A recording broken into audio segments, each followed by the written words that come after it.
কিডনিতে পাথর অথবা কিডনি নালীতে পাথর কিভাবে আপনি বুঝতে পারবেন?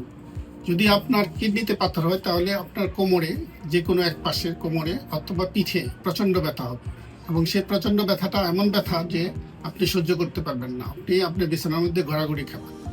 আর দ্বিতীয় নাম্বার হচ্ছে আপনার এর সাথে সাথে আপনার প্রস্রাবের জ্বালা পোড়া হবে এবং আপনার বারবার ইনফেকশন হবে। আর যদি আপনার কিডনি নালীতে পাথর হয় তাহলে যেটা হয় কোমরের ব্যথা, এই ব্যথাটা আবার তলপেটে, কুচকিতে এবং অন্ডকোষে অথবা আপনার যোনিতে চলে আসতে পারে।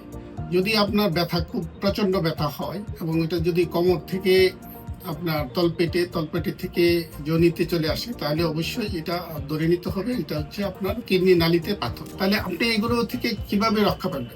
আপনাকে রক্ষা পেতে হলে আপনাকে যেগুলো করতে হবে, আপনার যদি পর্যাপ্ত পানি খাওয়ার অভ্যাস না থাকে তাহলে আপনি পর্যাপ্ত পরিমাণ পানি পান করবেন।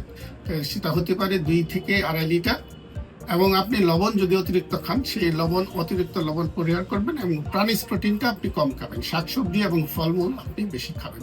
তাহলে আপনি আপনার কিডনিকে সুস্থ রাখতে পারবেন এবং আপনার যে এই কিডনির পাথর অথবা কিডনি নালীতে পাথর সেটা থেকে আপনি মুক্ত থাকতে পারবেন।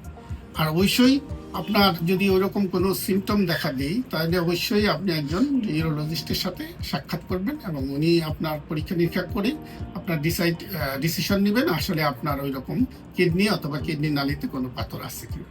ধন্যবাদ।